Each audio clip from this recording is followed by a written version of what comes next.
How many of you out there feel a disconnect from your own internal values and mission and your own consciousness? We are diving into that today with our guest, Stacie Shifflett. Stacie, thank you for being our guest on the Interstate. Thank you for having me, Bridget. Great to be here. So, man, Stacie, you are making such great strides in helping people reconnect and attain what you call modern consciousness, and also reconnecting with joy. I know that's a lot straight out of the gate. I'd love for you to share more. What are you doing and how can this impact people? Yeah, absolutely. Joy is something that I have really grabbed onto, and the framework for that, as far as the terminology treasure map to joy, came to me working with triggers, right? Our emotional triggers. And I started defining them as waypoints on our treasure map to joy. Because as we overcome those, we bring ourselves closer to joy and internal peace, which quite frankly, I think is our greatest personal asset. So for me, I think most people think joy is an emotion. And I really believe we have a relationship with joy. And it's not really how joyful are you, it's how do you relate to joy. Tell me more about that. So in my relationship with joy, is it something, because it's a relationship, does that mean that I can nurture it or I can enhance it? Tell me a little bit more about what you mean by that. Yes, absolutely. And another thing is I believe that how we relate to joy also reflects to how we relate to life in general, right? How we handle stress, how we navigate uncertainty, and those sorts of things. And I think joy makes that pattern very visible. And I've got this theory that I'm working on, and I have a few notes here because it's one that's pretty fresh for me. And I see that there are 5 orientations to joy. One is not necessarily better than the other one, but they all reflect a life pattern. They reflect strengths. And there's always a shadow side, which is really interesting to me. Mm-hmm. And, sort of what kind of question you ask yourself about it, like what parts of yourself might you be overlooking, for example, because you tend to just be joyful all the time. We would think that would be the ideal state, to be internally rooted to joy. And it is a great place to be. That means that joy is available to us even when life is difficult. There are a lot of strengths to that. But the shadow with that, oddly enough, is that we might overlook our own capacity to deal with life, or just overlook our own needs because we stay in this joyful state, right? It's almost a false state, if you will. And there are a few more patterns and orientations that I have noted. Well, it's funny as you mentioned that, Stacie.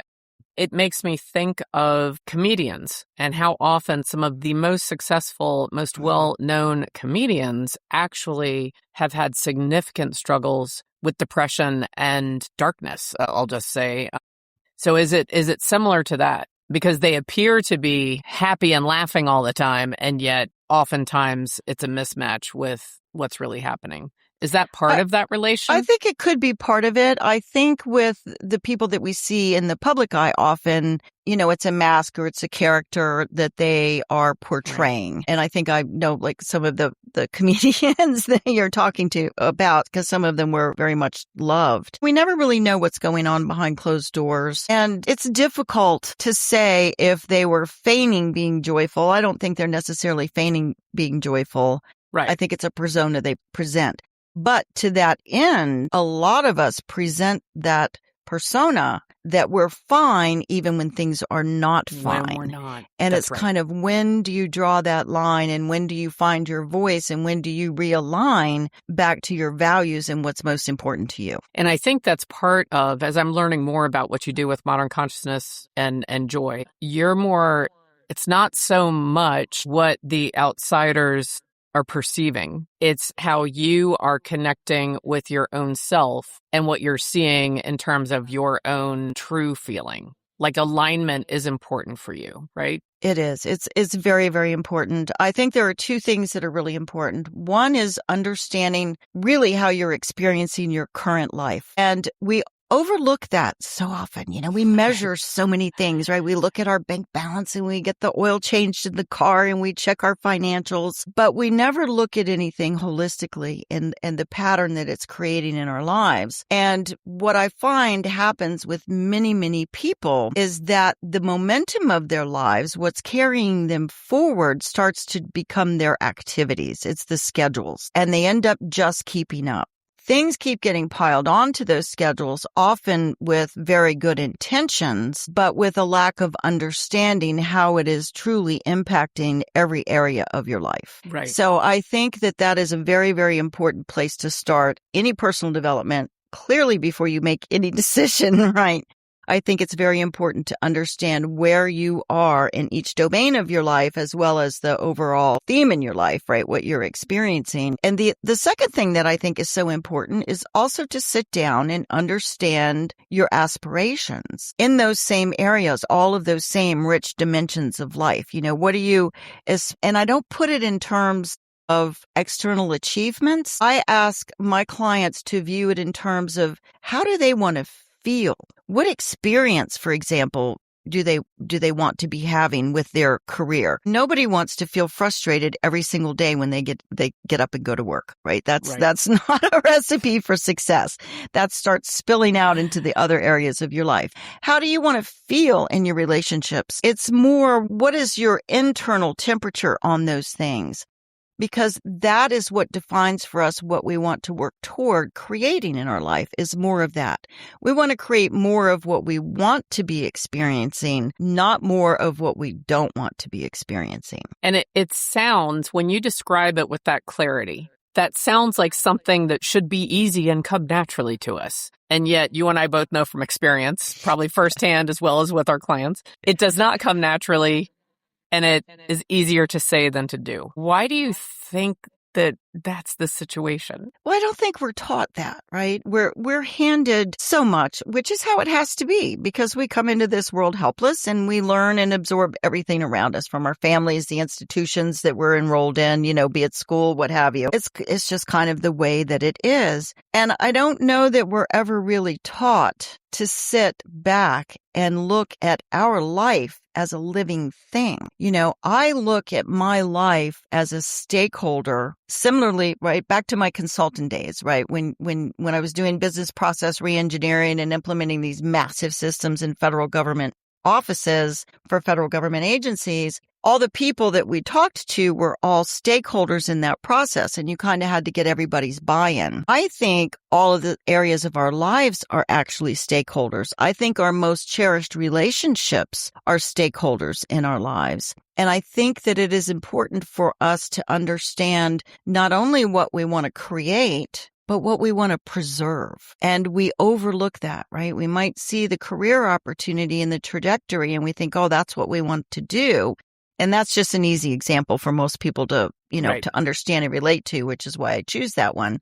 But we often overlook what it does to the rest of our life. And if the people that you are in closest relationship with are on that train with you and they're in alignment with you and everybody's pulling for the same direction, right? If we say, okay, we know it's going to be a tough 3 years, but this is where we want to be at the end of those 3 years, and you work together with that understanding, you create a much better outcome. That makes sense. Now, and I don't want to sidetrack, but there's the opposite of that, where you may feel connection, see opportunity, and have the desire to pursue it, and your immediate inner circle is not on the train.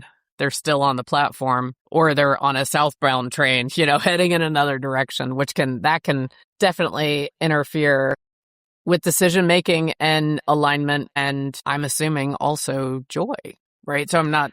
Yeah, I think the distinction there is you don't necessarily need someone's approval, right? Like, who are those people that matter the most to you? And are they supporting you in the life you want to create overall? right? If someone is literally holding you back in many, many areas, then, it's time to reconsider that as well. Right.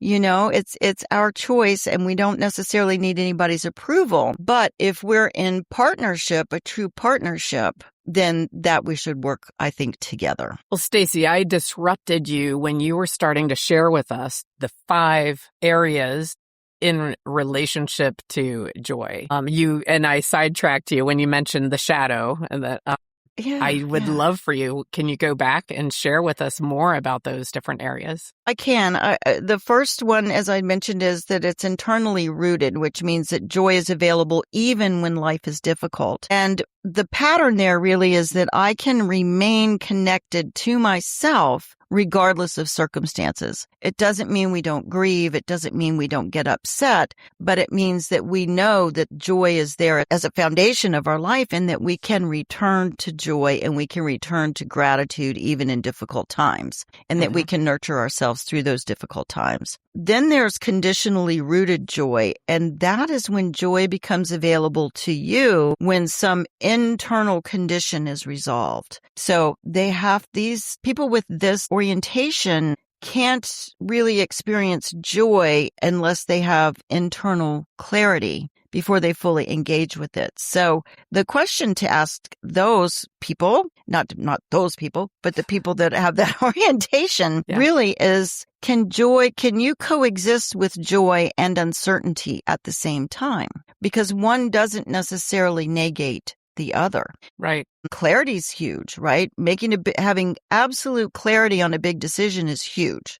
For example, a divorce, right? Which is something that I've been through, and it was a very hard decision to make. However, having clarity on the decision created a whole lot of uncertainty that I had to work through, right? And there are other major life decisions that also have that same outcome. Externally oriented joy is really when it's influenced by everything around you, right? It is influenced by your environment and your relationship. And while those people have a lot of empathy and relational intelligence, there's a lot of good things here, connection and awareness of others. The shadow side for that is that any external turbulence affects their ability to actually experience and relate to joy. So you want to be aware of how much your inner experience is being shaped by your environment. We're responsible for ourselves. We take ourselves everywhere we go. Yep. And that really is the only constant. We are the only constant in our lives. It is our longest lasting relationship. Our relationship with ourselves. So, who do you want to be with, right? Let's be with. You better with like someone, yourself, is what I tell people. And understand yourself and what creates joy for you, or what makes you sad, or whatever. There's also intermittently accessed joy. And I think a lot of people end up in this area because joy is fleeting. Something happens, we feel joyful, and then it's right back to the grind, right? We don't really take the time to stop and celebrate. The attention moves quickly to what's next. And while these people are very organized and productive and responsive, they tend to move through life from this theory that I'm working on here, right? And instead of fully experience them, they manage them, right? So the question to ask yourself there is, how often do you stay with a meaningful moment when it arrives? And we need to celebrate those moments. And the last one of the 5 orientations is deferred joy. And a lot of people do that too. I will enjoy life when, right? When XYZ, fill in the blank. Yes. And the strengths of this orientation are these people have a lot of commitment and perseverance and reliability, and they're very responsible. But there's always another reason to postpone joy, right? We always have to get to the next milestone before we allow ourselves to really, truly experience it. And the odd thing is that there is no best orientation. Even the internally rooted joy, which you would think everyone would strive for, has a shadow side of false joy, because you tend to, I'm the happy person, so I'm just going to stay happy. Right.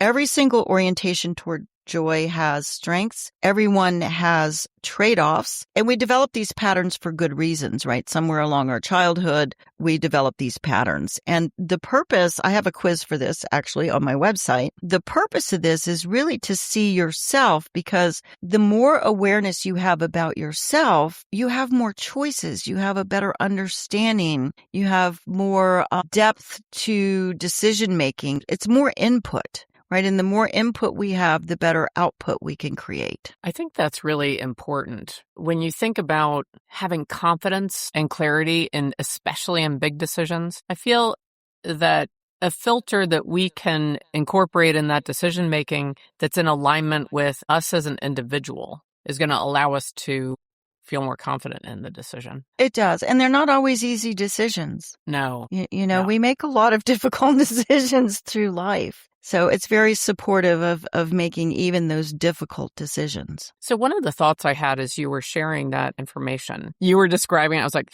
oh, that's me. That's me. That's me.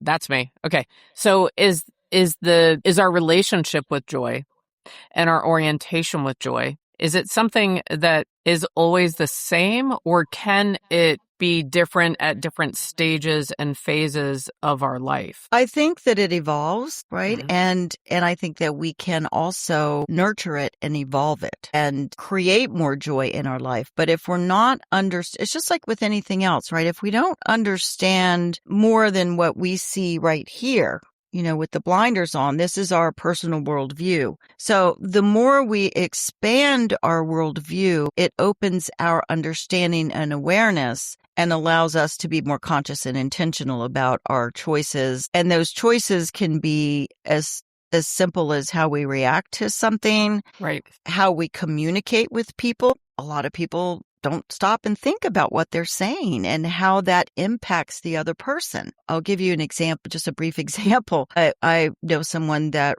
suddenly lost a very, very dear pet, and she has purebred dogs and she has adopted dogs from the shelter. So she has decided she wanted a specific breed. They're all a specific breed of dog or mixed breed of that breed. So she decided that she's grieving so terribly that she wanted to get another puppy, and she was going to get one from a breeder. And somebody had the audacity to say to her, well, I don't know why you're not getting a dog from a shelter. You have just sentenced another dog to death by making a choice to go buy from a breeder. Did they mean anything harmful? Probably not. Was it harmful? Yes. Yes. Think before you speak. And once we are aware of those patterns in ourselves, we can start to manipulate them and try to do better. And then we do a little bit better and a little bit better. And for me, that is what personal development is, and spiritual development too, for that matter. Just becoming the next best version of ourselves in little increments over and over and over again. And that is how you change the whole person. Well, I think that is a remarkable perspective. And the more people can lean in and reflect on that, I think it will. It's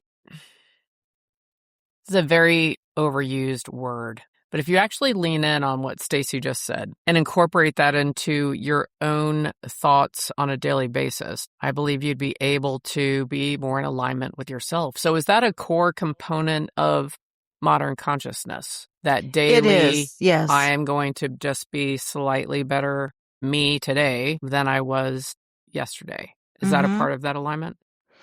It is a lot of that alignment. And when I work with folks, generally there is some pattern that is common to multiple areas of your life that's causing some issues. The funny thing about that is it may look one way in one area of your life, and you don't think you're experiencing it in another area of your life, but you are. It's just disguised. So I think when you can move up here and look at the broader patterns of your life as far as what you're experiencing, what's irritating you, what's frustrating you, what you love, I think you begin to understand and see patterns. And once you can start to see the patterns, you can say, oh, so if I just take that one thing and I'm going to work on that one thing for the next month, I'm just going to be very intentional about it and not react, not be on autopilot where that comes into play. So you have to kind of be conscious and think, caught it, right? And pause, make a change, redirect it into the person. And it's all about the person you want to become. It's not about what somebody else wants you to become. Truly, it's what you want to become. And I don't know that we sit with that question enough. What do we want to be? What kind of person do we want to be? And how do we have to be to reflect that to others and to ourselves? Because everything out here is a reflection back to us. Right. I agree with you. I think we don't spend enough time reflecting and I'll say meditating, like digesting that question and that thought. And part of the reason why I think we avoid that is the reality is it might be scary. And it could be scary because it's going to require change and work and effort, getting out of a comfort zone. And one of the biggest things that I think is just my theory that keeps us from reflecting in that area is sometimes if we change to be in alignment with ourselves, we run the risk of losing some of our current relationships or changing some of our current relationships. Yes. And I can tell you from experience, and you've probably had the same experience, that it does. We do lose some people along the way. A lot of the great teachers, it's very popular and it's true. You become the 5 people that you spend the most time with. It's a very tried and true concept in personal development, and it is talked about very, very often. There is a lot of truth to that. And sometimes people come along with you and sometimes they don't. Sometimes people are lifelong friends and sometimes they serve a season of our life. And you can outgrow your friendship circles. A very easy way to think about that, look at an alcoholic. They've got to separate themselves from those relationships because otherwise they're going to continue the behavior, right? It's very difficult to stop the behavior if you're constantly putting yourself in those social circumstances. So when you think of it in that terms, it's a no-brainer, right? Like, oh yeah, I need to stop associating with those people. The smaller decisions are not that obvious, but they have the same impact. It's true. And it's, if you're exactly right. I'm trying to think of a smaller example. For example, if you spend the majority of your time with 2 people that are chronically late, you're probably going to end up being late at times. And you may change your personal standards or boundaries just through the exposure and accepting it. Yeah, I'm trying to think of one that might even be smaller than that. But there's some people that I have known and you've known over the course of our lives that are addicted to drama. They love to just stir up drama. Right. And at some point, that gets old. And so that's an example where you could easily get drawn into that drama and into that gossip and into that. And if you don't want to be that kind of person, it's up to you to make the change. And the changes sometimes are gradual. It doesn't just mean like, oh, I'm never seeing that person anymore. But as you change, people that are not growing and not changing with you will just sort of fall away. It's difficult That's right. for them to see themselves, right? If you're not being drug into that drama, then it's turned back on you. Oftentimes I thought you would take my side or blah, blah, this or blah, blah, that. And you're like, oh, I don't have a dog in this. I don't have a horse in this race, right? I don't have a dog in this fight, whatever we say, right? That's up to you. I don't want to live in this constant turmoil, right? I'd rather talk about this, than I would talk about, what Becky did last Friday night or whatever it is, At some point in time, when you grow yourself, those conversations and those activities just become boring. Well, I have a quick question for you. Sure. On this topic in particular. And if a few of my friends are listening, they're going to be like, oh God, she's talking about me. I have had more than one time. I have had a few occasions where people that I love were really committed to rehashing and digesting and discussing a certain topic, situation, and area. And because I did love them, this is the choice I made, and I'd like your feedback. I decided to be proactive, and I told them, I said, Jane, I love you very much, and I value our relationship because of X, Y, and Z. And I need to share with you that I am no longer able to discuss blank with you. I am sorry that I'm unable to discuss that with you any further. And I just thought that it was better for me to share that with you than to pull away. So I have had that conversation more than once. What do you think about that? What do you think if it's a valued relationship, just being, I'm known for being direct, so maybe, and that was a pretty close retelling of how to do it. What are your thoughts on that? I had someone that was a friend at one time that was in a relationship and just complained about it all the time. And she used to stop by and talk about it, and you try to support her. And that's right. And, and I finally looked at her one day and said, hey, we're not doing this anymore. Yeah. You keep complaining about it, but you keep going back and you're not making any changes. Correct. And we're not talking about it anymore. Okay. So you agree. I wholeheartedly agree. And another side of that came into my mind as you're talking, say when a friend is going through something very difficult and we're trying to be supportive and we are supportive, but we don't see them moving through, let's say, grief, let's go post-divorce after grief, right? When you start to see that person is diving deeper and deeper into being the victim of the situation. Yeah.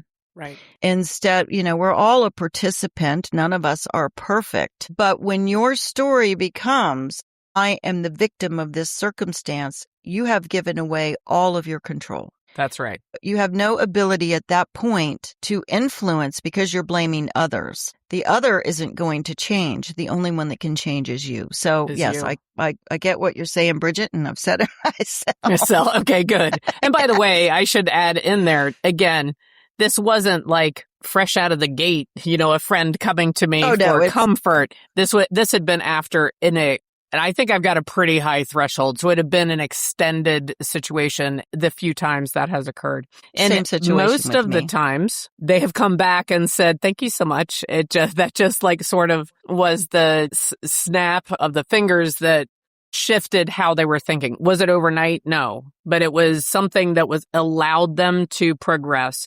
There are some relationships that have faded off after that conversation, and that's okay. I wanted to be respectful enough of them and show that I did value the relationship that I wanted to address it, rather than, because I could sense myself hesitating. And I thought, well, I value this enough that I'm not going to allow myself to hesitate, pull back, and disappear without letting them know that it was something that was occurring. So you leaned into your integrity. Difficult conversations are difficult. Yes. And to your point, if it's a relationship that is not meaningful, then why bother? But if it is a meaningful relationship and someone that you do love and care about, sometimes those difficult conversations are necessary. So I am very curious about the treasure map to joy. So I just assume that someone out there listening to us, maybe they would have given up by now, Stacie, but someone maybe out there listening to us that's like, they're assuming that joy is within everyone. I don't have joy in me because of X, Y, and Z, the story or the belief, the limiting belief they have right now. So this sounds easy for the two of them. This is not possible for me. Your book, Treasure Map to Joy, if someone has that limiting belief, is this book going to allow them to discover that joy is possible for them as well? It does, because it is an inner journey. It's a parable, so it chronicles the story of one woman's, it's called From Disruption to Joy, right? One woman's journey from disruption to joy. She had some life events that were life-changing. They were serious and impacting. And she learns through this book that she, again, is the one that is responsible for pulling herself through this. And she has support, right? She works with a coach through the book, and you actually get to feel her perspective changing. And I think one of the most powerful lines in the book, there are a number, if I could say that, because that's my book. I'll allow it. Yeah, one of them, when she was working through something, and it dawned on her for the first time, wow, I might actually be contributing to this negative thing that she's experiencing. She was invited to look to see what was she contributing to that situation. And we contribute to every situation. Yes. So licking your wounds is one thing, and we all do that. And we mourn and process grief in different ways. And there's no right timeline per se, but I think the end goal is to move forward. And who would you rather be with? Do you want to live within the confines of a miserable mindset and unhappiness? And trust me, I've been there. I lost my first son. I've been there. I know what it's like to be living in hell. Do you want to stay there, or do you want to figure out how to move forward just a little bit at a time? And a little bit at a time creates momentum over time. Right. It's that situation where it's gradually, then suddenly, where you notice after the time, the incremental small steps have become something noteworthy. Mm-hmm. It's the most amazing thing, and I've experienced this myself. So it's the most amazing thing when you're in a situation and something happens and, there's a reaction and you're a participant in the situation, or you have a thought even that runs through your head and you go, that was me. That was me that just had that thought. That was me that just reacted that way. Right. And you're just so proud of yourself, right? I've got goosebumps telling you, like, it's not the me that was you 3 months ago before you started working on this. It's the new you. And that's why I like to do things incrementally. Pick a pattern, pick a habit. Let's work on it. We can't do 300 things at once. That's a recipe for disaster. So pick something that will positively impact most of your life, right? More areas of your life. It'll broadly influence other areas of your life. Pick that thing, and it's a matter of creating a new mental habit. Just like any other habit, right? They say it takes 30 days or something to create a new habit. Yeah, it depends. Who you look at, but anywhere from 21 days to 66 is I've seen, but 30 is good. But even your mental habits, they're the worst habits, quite frankly, our mental habits. And when we notice that, oh my gosh, we're thinking differently, it's amazing. And that's why a lot of us actually get into this work, because we've had those experiences and we know the positive change that we have affected in ourselves and that we can help others affect in themselves. I want to loop back to something that you shared earlier that I think impacts this process. You talked about how as humans, we get very wrapped up in the actions, the next action. I need to do this. And we add on more responsibility and more things we have to do. And we get in that trap of being more of a, what's the cliche, the human doing, not a human being. And we get very task oriented. If someone is listening to us and they're currently in a task-oriented, day-to-day standard operating procedure, could what you're recommending, could it be something that is still practical and kind of action-oriented, like if someone's feeling overwhelmed and they're in that action mode, could they decide that they're going to go to bed at a certain time every night? That's very practical. So it's not necessarily mental, but if they change their sleep, that could have a huge impact. So could the first step to what you're describing still be something that would be in that action task world? Or is the first step more powerful if it's more of a mental habit and a self-perception habit? I think the mental habits are more powerful. I really do. And, if someone is in that situation today, what I would ask them to say, okay, how is this way of living, what is it impacting negatively the most, that you cherish the most? And sometimes just that realization alone can create a change. So, also another easy example for somebody to understand. Yes. Your partner or your kid tries to help you do the dishes and clean up, and they load the dishwasher and you just don't like the way they loaded it. So you yell at them. It's the stress erupting from you, right? Or you're a control freak. No, that's not the way you do it. So Stacie, first, can I just add one nuance? Yes, please. Not only do you yell at them, but you harumph while you're rearranging in the dishwasher what they loaded, right? And then close it with emphaticness. Yeah, okay, sorry to interrupt, but yes, we all know the scene. Yeah, you're absolutely right. So is that creating the outcome you want in those relationships? I'd say probably not, because your partner or your kids are probably going to go, well, I'm not going to help her clean the kitchen anymore because all I do is get yelled at. Right. They may actually be trying to lift a little from your load, and it doesn't it really doesn't matter. Let them Right. run the dishwasher. It doesn't matter if it's not loaded the way that you want. You can, if something doesn't get clean, fine, wash it tomorrow, right? You'll pull the clean dishes out and go, oh, they didn't get that out. So sometimes it's those small everyday things. We don't tend to think of those little things, right? We think that it's our right. We have a right to say something about that. Well, I'm actually only trying to teach you how to load a dishwasher properly. Right. That's my good intention. But you do it in a nasty way. And it's only because, you're just exploding with whatever is going on inside of you personally. So I think it's more of a mental thing than, try to go to bed by 9:30 and. Okay. I just know that a lot of, from what I can gather, most of our listeners are in that high achiever, high driver mentality. And so that's why I wanted to address that, because I think their natural inclination as they're listening to us, if they want to get into action before they read your book or go and join some of your online resources in your community, that they would think, oh, I'll go to bed earlier. So they'd stay in that task realm. What you're saying is pause and think about it more from the mental, self-perception and communication habits. Mm-hmm. More soft. I think, and I've been a high achiever, so.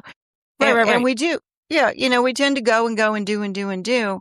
And if you are finding yourself asking the question and probably not out loud because you feel guilty about asking it because you have so many luxuries in your life and you have the great job and you have this and you have that, when you start hearing that voice in your head go, oh my God, is this it? Is this all there is? Something's out of alignment. And it's really better to try to figure that out sooner rather than later, because if you don't figure it out, it compounds, right? We can compound good things. We can compound negative things, and it grows and it grows and it grows until there is some sort of crisis or explosion because the energy just doesn't have anywhere else to go. But it's generally because you've been ignoring. And part of it is, to your point earlier, sometimes those truths are difficult, but what is your option, right? So sometimes we have to have the difficult conversations with ourselves too and admit those difficult things. It doesn't mean there's not a solution to it. It just means you have to understand that it's an issue before you can find the solution. If you never admit to it being an issue, then you can't find a solution. So how important is self-talk to all of this? So important. And what recommendations do you have in that regard? Well, I think monitor it, try to listen to it. We're often highly critical of ourselves, highly judgmental of others. We make a lot of assumptions. Two things that I did, I'm sure you've heard of the book, The Four Agreements. Yes. And yes. When I first, I was going through my divorce after a 28-year marriage, and it was about 2 years post-divorce, and I realized I'm like, life looked great on the outside, and I was having a lot of fun, but I couldn't see a future. And I realized that, I was still carrying a lot of anger and resentment. And I remember the first person's office, that was a coach, a personal development coach, when I walked into her office, and she said, well, why are you here? And I said, because I'm tired of being pissed off. I'm just tired of being angry. It doesn't necessarily look like you're angry when you're out and you're traveling and you're with friends and you're doing all of these wonderful things. You've ramped up your social life, blah, blah, blah. But inside, I recognized that inside I was still harboring a lot of anger, and it was not healthy for me. So I needed to change that. And again, who's going to change that but me? I didn't know how to change it. So I looked for resources to support me through that change, right? Both, coaches.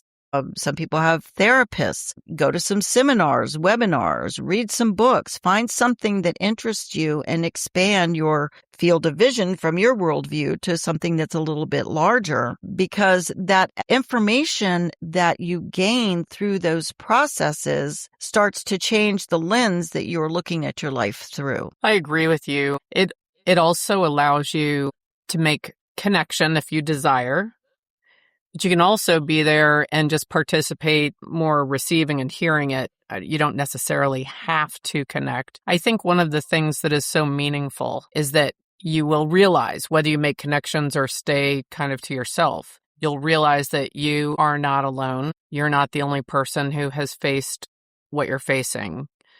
And it will illustrate for you, usually, that there is a path to life being and feeling differently than it does right in that moment. Yeah, I agree with you very much. And that is, I think, really valuable. There's hope out there, right? When you see that others have overcome the things that you have not yet and maybe don't believe that you can overcome, it gives you hope that there is a path forward. I am curious, in the significant loss you had with losing a child, is that something that you discovered in your recovery from that loss?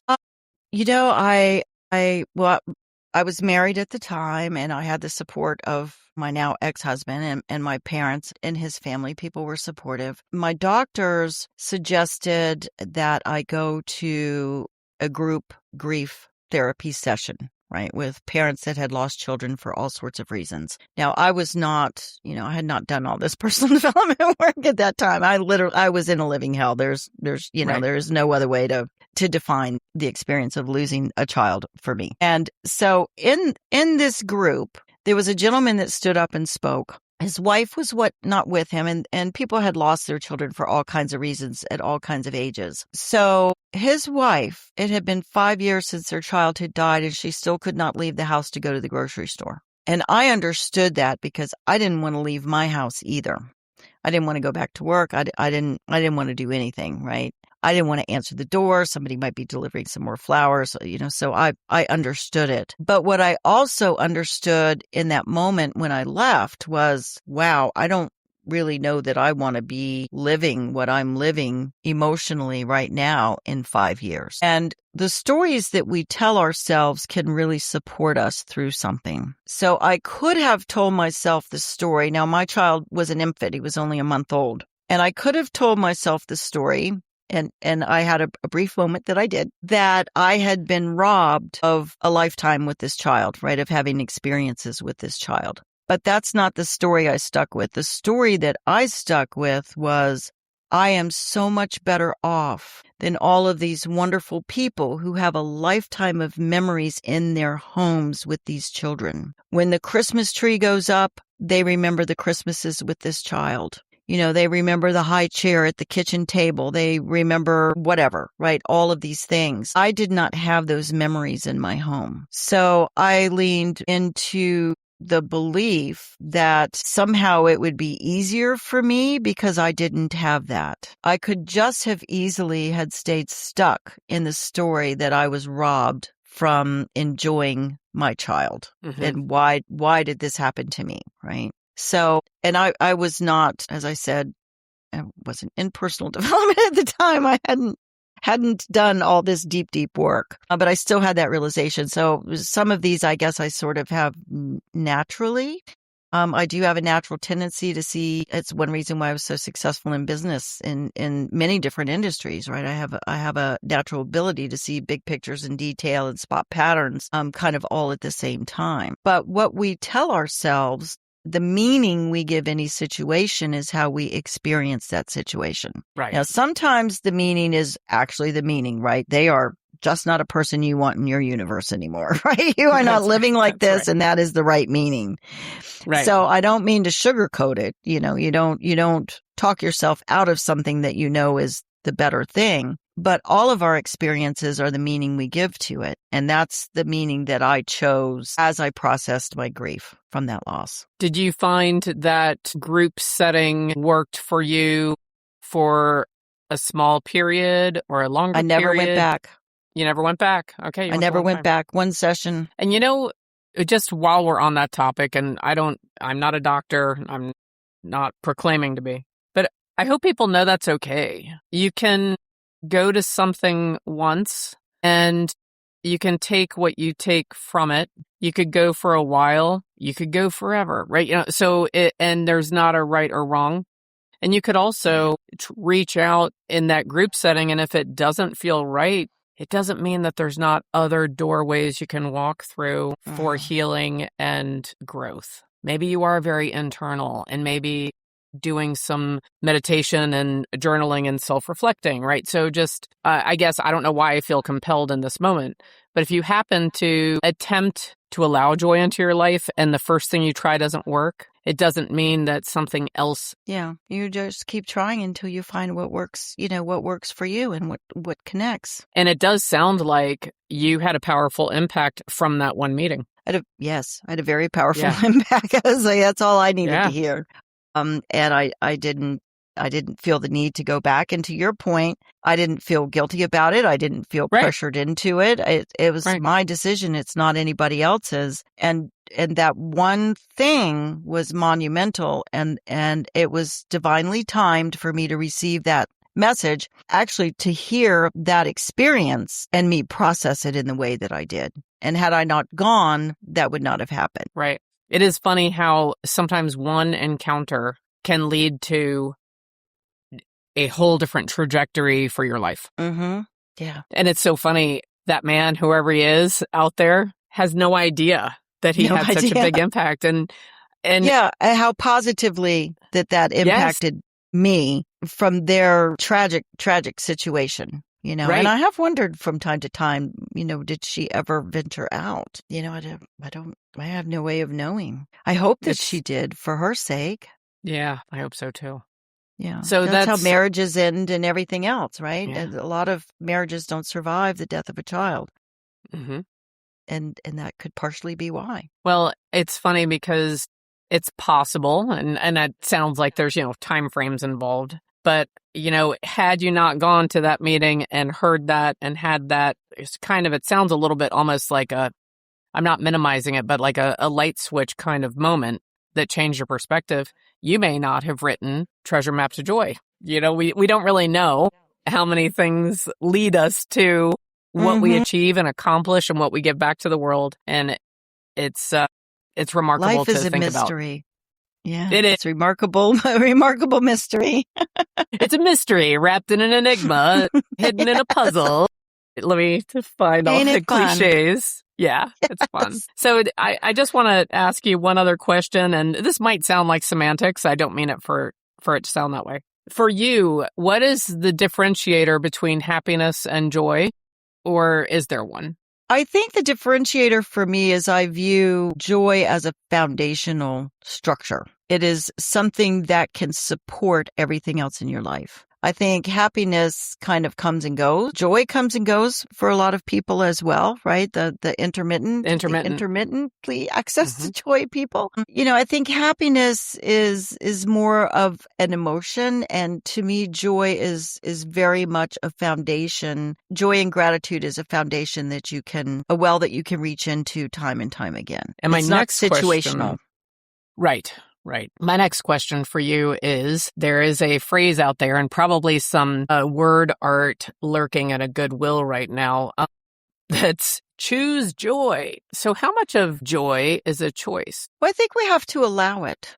I really do think that we have to allow it. And I think joy is just a doorway, but life is the real conversation is what I believed. And I think it reflects how we relate to life in general. And, I'm dealing with some vision issues and balance issues, and I'm working with Johns Hopkins, and anyway, it's a long story, but I've traveled the world by myself at times, and I can't necessarily just get in the car and go where I want to go when I want to go right now, as we're trying to solve this communication issue between these systems. And I was sitting here watching a Food Network, championship or something, right? They have, I love to cook it anyway. So it's like a Friday night, and I'm in here, and my son was here, and I'm really into the competition, right? He's kind of standing there looking sad. And I looked over at him and I said, "What's up, buddy?" And he's like, "I'm so sorry that